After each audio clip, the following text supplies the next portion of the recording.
So whenever you're ready. Cool. We are Last Half Middle. I'm the producer and designer of Monty. I'm Dominic, I'm one of the programmers. I'm Dan, I do art stuff.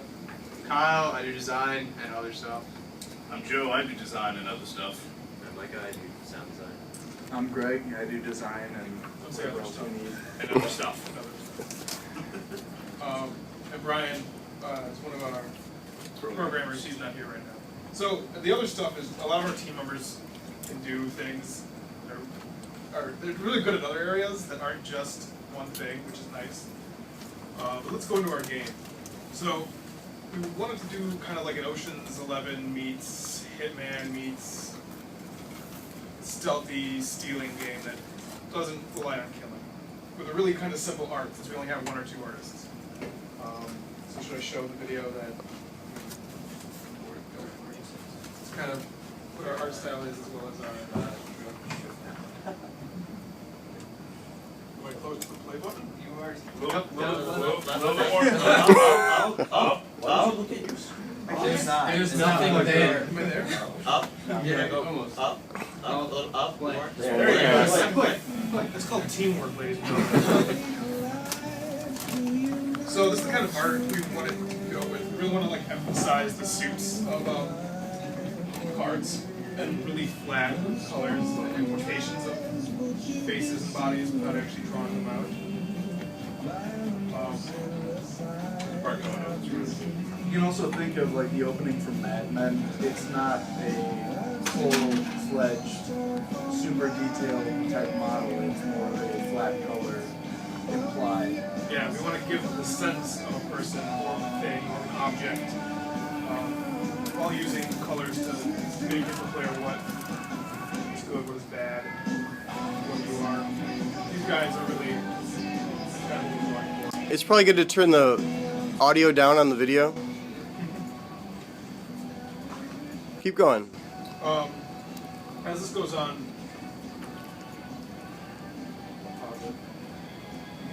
Just hit space. oh, it doesn't work. Oh, What's that for? it's so much fun to control. Me do it. There you go. I'll just go through. So, a lot of what we want to do is sort of have that complementary color scheme. And yeah, where red and blue are, red and green and orange and blue are constantly against each other. We really want this kind of shadowed, dark effect. And these are some of the ideas that we're going for. Like this is the main character, or one of the main characters. It's a 4-player, multiplayer heist game. So you each take a suit of a deck. So spades, hearts, diamonds. And it's up to you to infiltrate and steal from a casino. This is a security code here. Yeah, Dan. Okay. Everything was just, since I'm mainly the only artist, to go for a cool visual style with simple textures, so base colors, so a craps board would be, the base would be green, the actual table, and then around it would be brown. So it's still detailed, but not high poly. But the first thing that really brought us to this whole concept was the Casino Royale video, and everyone really liked the idea of the visual style. So I'm going to pull up, try to pull up a level. That kind of goes with what we want to do. You can kind of see this world here. Greg, do you want to talk about it? Sure. So this was just one of the initial ideas. This is kind of like a fully white level with only normal maps applied to everything. The idea is kind of like the lighting mode in UDK already. What you do is you use these highlighted things, like the tree is green only on the leaves, but everything else is white. Maybe the vines, maybe like parts of the buildings, but everything else is kind of this base white. It makes a lot of the things pop. Like all of our characters are usually very much black or colored in some way that they can be seen completely over this. The only issues that I really can tell right now with the idea is that it can be overbloomed. So that's something we have to look into. We're kind of gonna go from art now to gameplay.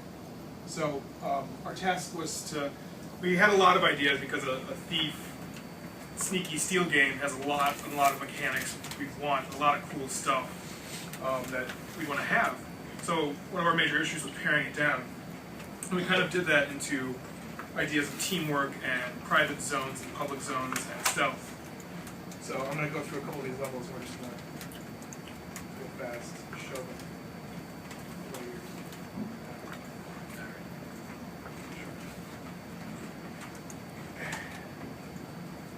So this particular instance was meant to demonstrate a couple of things. Differing zones the player can enter, such as a moderate zone I'll be entering, and then a restricted zone. It also kind of simulates an alarm system and then multiple paths. So I'm going to run through this. So just so I entered a moderate zone, and what we discussed as a moderate zone being is a zone you can walk into where there might be AI, but they don't instantly attack you. You're not facing any threat level or anything like that. So you can walk around and do what we would consider normal stuff that's not suspicious. And then we have our restricted zones, indicated by this red thing. That's bad, you're not allowed in here. So then bad people spawn, and Maji didn't make a team deathmatch. So they're not going to actually come and shoot me, but they're pretty stupid right now anyway. They don't do a whole lot. But they would be chasing. But they would be chasing you. It's just to indicate that something bad would happen if you entered that zone. So you can keep going back in here, but bad things will keep happening to you, assuming you don't die.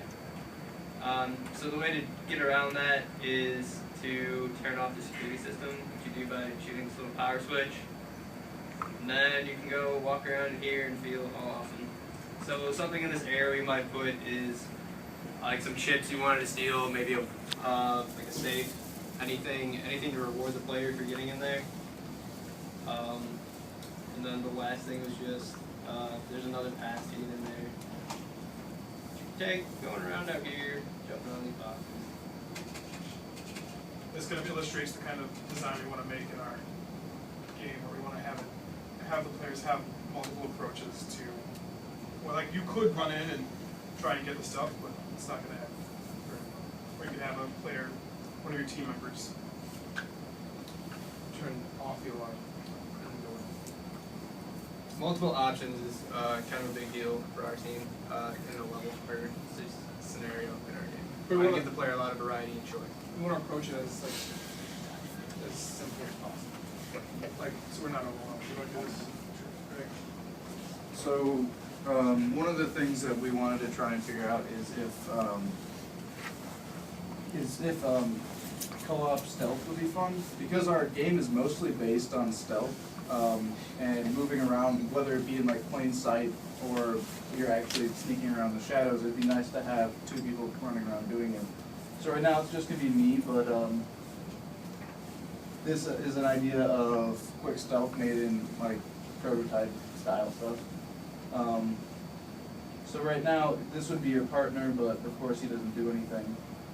And there's these guys running around. And if they could see, if you are seen, you see a little bit of text popping up, but it's just pretty much telling you you've been seen.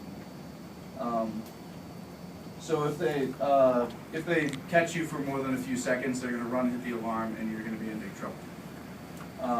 For now, eventually we'd like to do it where they chase you or do something like that, but this is kind of just our prototype step. The co-op comes within because you can't go through these doors. You need people to help each other. You have to be able to move from one place to another with people.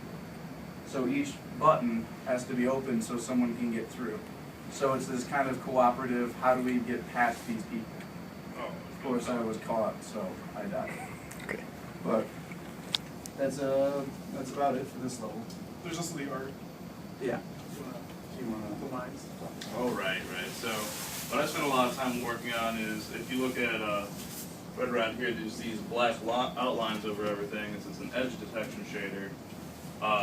which we're probably going to be increasing to do other stuff as well. It needs tweaking depending on what level you're in and stuff, but this particular one seems to be doing a pretty good job. Yeah. Turn around and see the model dudes. Yeah. Oh no, you lost. So yeah, there's black outlines around everything, and it actually calculates where the edge is and stuff like that. So it gives it kind of a little bit of a cartoony effect, but it's really powerful and simple looking shader. See if I'm around.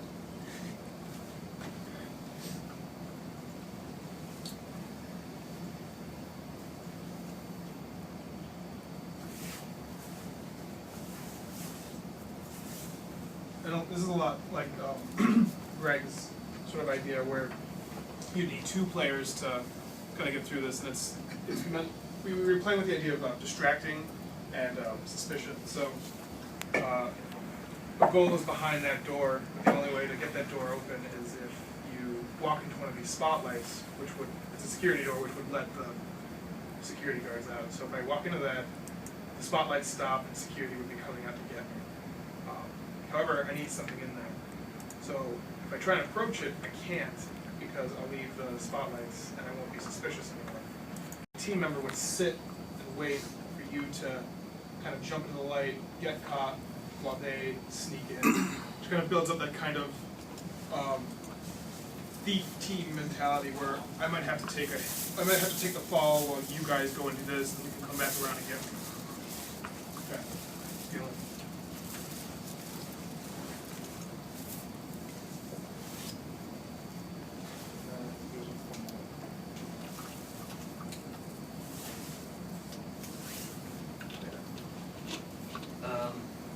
Mine's pretty bare bones. More about learning Kismet than anything because I really didn't have much experience with it. And so if you go to, like, say that thing was a button, if you walk up to it, and right now it's just you walk up to it, and trigger the alarm, the guards come in, and then you turn the alarm off, and the guards go away. It's just pretty basic. I was just trying to learn Kismet. So. It's good though. Oh no, I'm just gonna kill you. Just like in real life. So that's some of the design stuff we want to be shooting for with our game. We really want to focus on teamwork, and we really want to focus on ways that there can be multiple entrances to things, but keeping those multiple entrances as simple as possible. So split paths where one path might require a door opening, or something very small so it doesn't take a lot of time and it doesn't absorb us. Because one of the biggest fears in our one of the biggest possible setbacks is our scope getting too large. And so we were trying to cut that as much as possible when we look at how we want to design things. Dom, do you want to say anything about the tech perspective? I mean, Sure. Brian, who's in the back there now. Go ahead. Hi, Brian. Yay, Brian. So Brian and I were looking at like two different ways we were thinking about setting up UDK. He was looking at a different IDE than Visual Studio. I was working on Visual Studio and setting up Enfringe on that for the IntelliSense. And in the end, we're going with the Visual Studio stuff, and we put that on Perforce. We kind of just recently started looking into code, more specifically AI, because we're going to have to change certain things based on like, that way the guys don't just turn around and start shooting at you right away when it's more of like a stealth game, and they shouldn't be as perceptive as they normally are. Yeah, that's just where we're starting right now. And we're also looking at getting a custom model in, which should happen soonish. yeah, bringing up that model that we showed you guys.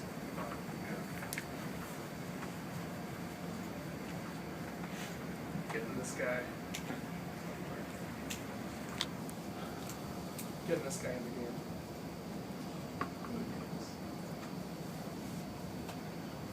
Pulling him up and using him.